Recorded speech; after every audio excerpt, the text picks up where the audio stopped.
Hello students, आज का हमारा टॉपिक है प्रोनाउन। ठीक है, कल हमने पूरा डिटेल में हमारा नाउन जो टॉपिक था वो कर लिया था। तो आज ये प्रोनाउन भी ऐसे ही हम डिटेल में करेंगे। प्रोनाउन होता क्या है? देखो, नाउन का मतलब था संज्ञा। ठीक है, noun is the naming word. ठीक है, अब प्रोनाउन क्या होता है? देखो, कोई भी टॉपिक है, चाहे किसी भी सब्जेक्ट का टॉपिक है, उसका जो टॉपिक का नेम होता है उसमें सारे क्वेश्चंस की ये जो चैप्टर है किस चीज़ से रिलेटेड है, क्या मतलब हम उस चैप्टर में पढ़ेंगे।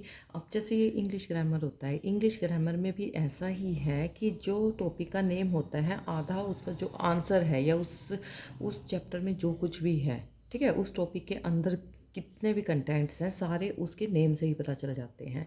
आप देखो यहाँ पे प्रोनाउन, प्रोनाउन हमारे टॉपिक का नेम है। तो नाउन, ठीक है, नाउन आया हुआ है और नाउन क्या होता है? Naming word. और प्रो क्या होता है? जो उस नेमिंग वर्ड की जगह पर यूज़ होता है, जो वर्ड उस नेमिंग वर्ड या नाउन की जगह पर यूज़ होता है उसको हम प्रोनाउन कहते हैं। ठीक है। डेफिनेशन, अब प्रोनाउन की डेफिनेशन क्या होती है? A pronoun is a word which is used in place of noun. Pronoun एक ऐसा वर्ड है जो कि नाउन के प्लेस पर यूज़ किया जाता है। Ram is an intelligent boy, अब एग्जाम्पल है इसका। Ram is an intelligent boy so he is the monitor of the class. क्योंकि वो इंटेलिजेंट है इसलिए टीचर ने उसको क्लास का मॉनिटर बनाया हुआ है। तो यहाँ पे राम क्या है? नाउन है। और राम की जगह क्या वर्ड यूज़ हुआ है? ही। तो ही क्या हो गया? प्रोनाउन। राम है नाउन और ही है प्रोनाउन। काइंड्स ऑफ प्रोनाउन, अब प्रोनाउन कितने टाइप के होते हैं? ठीक है, फर्स्ट है personal pronoun, interrogative pronouns, relative pronouns, demonstrative pronouns, distributive pronouns, indefinite pronouns, reflexive pronouns, reciprocal pronouns, emphatic pronouns। अब ये 9 टाइप हैं हमारे प्रोनाउंस की। तो अब इनके बारे में भी जो ये रिफ्लेक्सिव और एम्फेटिक प्रोनाउन है ना, सबसे ज़्यादा कन्फ्यूज़न इनमें होती है, लेकिन हम सारे प्रोनाउंस को अच्छे से पढ़ेंगे। ठीक है, तो सबसे पहले हम बात करेंगे पर्सनल प्रोनाउंस की। पर्सनल प्रोनाउन का क्या मतलब होता है? जो personal pronouns are used as a substitute for proper name of a person, place और थिंग। प्रॉपर जो पर्सनल प्रोनाउन है इसका मतलब है जो प्रॉपर नेम है किसी भी पर्सन का, प्लेस का या थिंग का, कोई भी नेम अगर आ जाता है उसकी जगह एक सब्स्टिट्यूट हम यूज़ करते हैं। जैसे पर्सनल प्रोनाउन में आर यूज्ड फॉर 3 पर्सन, जो फर्स्ट पर्सन, सेकंड पर्सन और थर्ड पर्सन होता है वहाँ पे पर्सनल प्रोनाउन का यूज़ किया जाता है। जैसे फर्स्ट पर्सन क्या होता है? The person who is the speaker called first person, जो बात कर रहा होता है, जो स्पीकर होता है। ठीक है, अब यहाँ पे मैं क्या हूँ? मैं बात कर रही हूँ, मैं बोल रही हूँ, तो मैं फर्स्ट पर्सन हूँ। ठीक है, सेकंड पर्सन। अब जो भी है मेरे सामने, जो बैठा है, खड़ा है, जो मुझसे बात कर रहा है, वो रहेगा सेकंड पर्सन, जो डायरेक्टली मेरी बात को सुन रहा है। द पर्सन यू, मतलब मैं उसको ये कहूँगी ना, यू। ठीक है, you have to go to market, you have to go to school. ठीक है, कि तुम्हें स्कूल जाना है, मैं उससे पर्सनली बात कर रही हूँ। ठीक है, तो वो सेकंड पर्सन। या मैं किसी से फ़ोन पे बात करती हूँ तो फ़ोन पे भी मैं जिससे डायरेक्टली बात कर रही हूँ वो सेकंड पर्सन हो जाएगा। The pronoun you denotes the person. और ठीक है, तो जो पर्सन है जिसको हम डिनोट करते हैं यू से, the pronoun you denotes the person, और पर्सन स्पोकन टू जिससे हम बात करते हैं वो सेकंड पर्सन होता है। Third person, the pronounce he she it they denote the person और पर्सन स्पोकन अबाउट। अब जो pronoun he she it they होते हैं वो थर्ड पर्सन को, जिसके बारे में बात हो रही है, ठीक है, वो थर्ड पर्सन होते हैं। ठीक है, जिसके बारे में अब मैं आपसे बात कर रही हूँ, ठीक है, मैं मेरे सामने जो बैठा हूँ उससे बात कर रही हूँ किसी तीसरे के बारे में, तो वो थर्ड पर्सन हो गया। अब यहाँ पे ये जो टेबल बनाई गई है ये इंपॉर्टेंट है। अब देखो, इसमें first person, second person, third person है। अगर सिंगुलर है, फर्स्ट पर्सन सिंगुलर है, मतलब मैं हूँ। अब अगर दो होंगे, दो हम बोलेंगे, स्पीकर होंगे, तो वहाँ पे प्लूरल हो जाएगा। अगर मैं अकेली बोलने वाली हूँ तो वहाँ पे सिंगुलर हो जाएगा। जेंडर क्या है? कॉमन, कोई भी हो सकता है, लेडी जेंट्स कोई भी हो सकता है। ठीक है, दोनों कॉमन है, तो वहाँ पे आई मैं यूज़ करूँगी। आई दोनों के लिए यूज़ होता है। ठीक है, जेंट्स भी यूज़ कर सकते हैं, लेडी भी यूज़ कर सकती है, वी भी दोनों यूज़ कर सकते हैं, तो दोनों ही कॉमन है। ठीक है, आई का ऑब्जेक्ट क्या होता है? मी। वी का ऑब्जेक्ट क्या होता है? अस। और इनकी पजेसिव फॉर्म क्या होती है, आई की माई, माइन, वी की आर, आर्स, ठीक है। सेकंड पर्सन, अब ये सिंगुलर सिंगुलर प्लूरल, अब ये कोई भी कॉमन हो सकता है, जैसे यू में कोई भी हो सकता है, लेडीज एंड कोई भी हो सकता है। सिंगुलर कॉमन दो भी यू के लिए यूज़ होता है, ठीक है। ये पोइट्री में आप वर्ड देखोगे, पोइट्री में द वर्ड यूज़ होता है जिसका मतलब यू ही होता है। प्लूरल कॉमन, अब प्लूरल है यू, अब चाहे मेरे सामने एक बैठा हो या दो बैठे हो या 10 बैठे हो तो मैं उनको यू ही कहूँगी, ठीक है। तो वो वहाँ भी यू का यूज़ होता है। तो यू का ऑब्जेक्ट क्या होता है, यू ही रहेगा। दो का होता है दी, ठीक है, और यू का यू रहेगा। अब इनकी पजेसिव फॉर्म क्या होती है, योर, योर्स, और दो, दी, माई, माइन, यू, योर, योर्स। देखो हम यू के लिए भी यूज़ कर सकते हैं और आई के लिए भी यूज़ कर सकते हैं, माई, माइन यहाँ पे हो जाएगा, ठीक है। वैसे यू के लिए यूज़ किया जाता है इसका। Third person, singular masculine, singular feminine, singular neuter और प्लूरल कॉमन। अब सिंगुलर मस्कुलाइन में ही आएगा क्योंकि ये किसके लिए होता है, जेंट्स के लिए होता है। फेमिनाइन का मतलब लेडी के लिए होता है, शी। न्यूटर का मतलब इट, कोई भी नॉन लिविंग थिंग है उसके लिए हम यूज़ करते हैं न्यूटर जेंडर। इट यूज़ होगा क्योंकि वो सिंगुलर है, और कॉमन में यूज़ होगा दे, वो कोई भी हो सकता है, लेडी हो सकती है, जेंट हो सकता है, और ये प्लूरल है इसलिए दे का यूज़ हुआ है, ठीक है। ही का ऑब्जेक्ट होता है हिम और पजेसिव फॉर्म होती है हिज। शी की her, hers. It, its, possessive form its. They, them, their, theirs, ठीक है। दे की ऑब्जेक्ट क्या होता है, देम, और इनकी पजेसिव फॉर्म होती है their, theirs. Example, I am sleeping, तो आई यहाँ पे क्या है, पर्सनल प्रोनाउन है, ठीक है। और ये कौन सा पर्सन है, फर्स्ट पर्सन। आई और वी क्या होता है, अगर लिखेंगे वी आर स्लीपिंग तो ये भी क्या है, फर्स्ट पर्सन है, वी आर स्लीपिंग। अगर मैं यहाँ गया तो you are sleeping, you are sleeping, तो यहाँ पे ये कौन सा पर्सन है, सेकंड पर्सन है, तो ये है पर्सनल प्रोनाउन, ठीक है। नेक्स्ट हमारा आ जाता है इंटरोगेटिव प्रोनाउन। इंटरोगेटिव प्रोनाउंस क्या कौन से होते हैं, a pronoun who ask the questions such as who, whose, whom, which, what. Pronoun जो कि जिनमें क्या क्वेश्चन आस्क किया जाता है कि who always used as, who always used as subject, who हमेशा सब्जेक्ट की तरह यूज़ किया जाता है, और हुम हमेशा ऑब्जेक्ट की तरह यूज़ किया जाता है। Whose used for possessive form, और हुज का यूज़ पजेसिव फॉर्म के लिए, हुज बुक इज़ दिस, है ना, ये किसकी बुक है, तो वहाँ पजेसिव फॉर्म यूज़ हो जाती है, ठीक है। What and which used as subject and object. What और विच का यूज़ सब्जेक्ट में भी यूज़ किया, एज अ सब्जेक्ट भी यूज़ किया जा सकता है और एज अ ऑब्जेक्ट भी यूज़ किया जा सकता है। जैसे हम इंटरोगेटिव प्रोनाउन में कहेंगे हु ब्रोक दिस स्लेट, किस, इस स्लेट को किसने तोड़ा है, ठीक है, ये एज अ सब्जेक्ट यूज़ हुआ है। हुम डिड यू सी यस्टरडे, तुमने कल किसको देखा था, तो ये ऑब्जेक्ट है, ठीक है, किसको देखा था, ठीक है।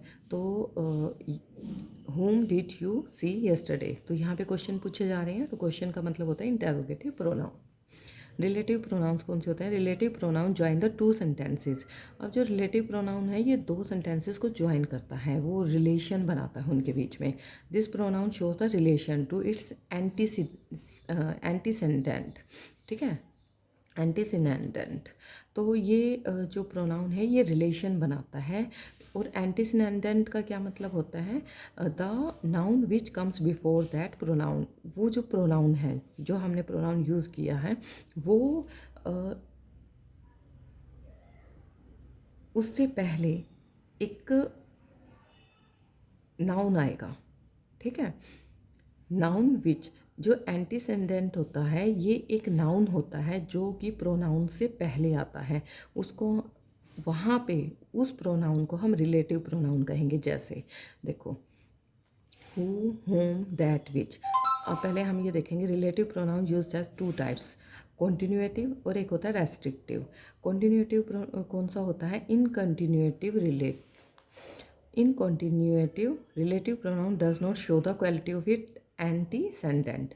अब यहाँ पे जो रिलेटिव प्रोनाउन है वो अपने एंटीसेंडेंट मतलब जो उससे पहले नाउन आया है उसकी क्वालिटी शो नहीं करता। जैसे I met Ram who returned my book, अब हु क्या है, रिलेशन बता रहा है, ये इसका और इसका दो सेंटेंसेस का रिलेशन बता रहा है, लेकिन इसकी कोई क्वालिटी नहीं बता रहा, ठीक है, ये जो रिलेटिव प्रोनाउन है ये किसी की क्वालिटी नहीं बता रहा है, ये सिर्फ उसको ये बता रहा है कि इसको ज्वाइन किया उसने।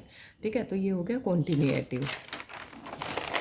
अगर हम बात करेंगे अगले, only who and which are the only pronoun that can be used as continuative. सिर्फ हु और विच है ये एज अ कॉन्टिन्यूएटिव यूज़ होंगे। ठीक है, जो कि क्वालिटी शो नहीं करते। रेस्ट्रिक्टिव होता है in restrictive relative pronoun shows the quality of its antecedent. ये जो रेस्ट्रिक्टिव होते हैं इसमें यहाँ पे जो रिलेटिव प्रोनाउन यूज़ हुआ है वो उसके जो पहले नाउन आया है एंटीसेंडेंट है उसकी क्वालिटी को शो करता है। I know the boy who abused you. ठीक है, कौन से बॉय को जानता है? जिसने उसको अब्यूज़ किया था। ठीक है, अब्यूज़ किया था। तो रिलेशन बता रहा है, एक सेंटेंस का दूसरे सेंटेंस से रिलेशन बता रहा है, वहाँ पे रिलेटिव प्रोनाउन आएगा। अगर आपको ये अभी नहीं समझ में आ रहे तो आप इनको अभी स्किप भी कर सकते हो। ठीक है, लेकिन आपको सिर्फ इतना बताना है कि इसमें भी कॉन्टिन्यूएटिव और रेस्ट्रिक्टिव दो इसकी टाइप्स होती हैं रिलेटिव प्रोनाउंस की। जो कॉन्टिन्यूएटिव होती है उसमें जो प्रोनाउन से पहले नाउन यूज़ हुआ है उसकी क्वालिटी नहीं शो की जाती, और रेस्ट्रिक्टिव में उस प्रोनाउन से पहले जो नाउन यूज़ हुआ है उसकी क्वालिटी शो की जाती है। ठीक है, distributive pronoun. Distributive pronouns used in a way to refer for more than one thing और person although not collectively but individually. जो डिस्ट्रीब्यूटिव प्रोनाउन होते हैं वो इस तरह से यूज़ किए जाते हैं, refer for more than one thing, किसी भी एक से ज़्यादा थिंग या पर्सन के लिए ये यूज़ किए जाते हैं। ठीक है, although not collectively but individually, लेकिन वो कलेक्टिवली नहीं होंगे, वो अलग अलग ही होंगे। ठीक है, जैसे हम अब ये मैंने ये कहा है कि क्लास में आपको टॉफ़ी डिस्ट्रीब्यूट करनी है। अब मैं सबको एक टॉफ़ी थोड़ी दूंगी, ठीक है, सबको अलग अलग टॉफ़ी दूंगी, तो वहाँ पे डिस्ट्रीब्यूटिव प्रोनाउन आता है। सभी देते हैं बच्चे अपने बर्थडे पे क्या करते हैं, टॉफ़ी का पूरा पैकेट लेके आते हैं और हर बच्चे को अलग अलग टॉफ़ी देते हैं। तो वहाँ पे डिस्ट्रीब्यूट कर रहे हैं, हर एक को मिल रही है वो चीज़, तो वहाँ पे डिस्ट्रीब्यूटिव प्रोनाउन आएगा। ठीक है, जैसे eat either of these two bananas, इन दोनों बनानास को खाना है। ठीक है, demonstrative pronoun. The pronoun which indicate और पॉइंट एनी नाउन। जब ऐसा प्रोनाउन होता है जिसमें किसी भी नाउन को पॉइंट आउट किया जाता है, उसकी तरफ इंडिकेशन दी जाती है, उसकी तरफ कोई इंडिकेशन करती है कि ये वाला, अब मेरे पास यहाँ एक पेन है और एक पेंसिल है, तो मुझे ये पेन चाहिए, मुझे ये पेंसिल चाहिए। ठीक है, इसकी तरफ पॉइंट आउट हो रहा है तो वो हो जाता है डेमोन्स्ट्रेटिव प्रोनाउन।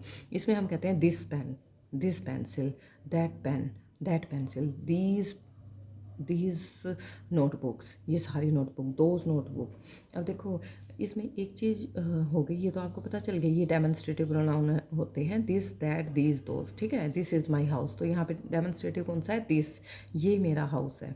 यहाँ पे एक चीज़ नोट करने वाली होती है, we use verb just after pronoun. यहाँ पे वर्ब एकदम प्रोनाउन के बाद यूज़ की जाती है। ठीक है, वर्ब या हेल्पिंग वर्ब। ठीक है, यूज़ कर ली हमने। This and these shows the near for the nearest, shows for the nearest things. ठीक है, दिस एंड दीज जो मेरे पास में है, ये पेंसिल है मेरे पास में, तो दिस पेंसिल, अगर ये पेंसिल दूर होगी तो मैं कहूँगी दैट पेंसिल। ठीक है, तो ये चीज़ें ध्यान रखें, दिस और दिस नियर जो चीज़ें हैं हमारी उनके लिए यूज़ की जाती है, और दैट और दोस जो दूर होती हैं उनके लिए यूज़ की जाती है। अब नेक्स्ट है इनडेफिनेट प्रोनाउंस। इनडेफिनेट का मतलब जो हमें नहीं पता। अब मैं कहती हूँ कि दरवाज़ा बंद है, ठीक है, बाहर बाहर का कुछ भी नहीं दिखाई दे रहा है, मेरे दरवाजे पर किसी ने नॉक किया। ठीक है, तो मैं, मेरे घर पे और भी है, मान लिया मेरे बच्चे हैं साथ में, तो मैं उनको कहूँगी देखो जाके दरवाजे पर कौन आया है। ये तो हमें कंफर्म है कि कोई आया है, लेकिन हमें ये नहीं पता कि कौन आया है।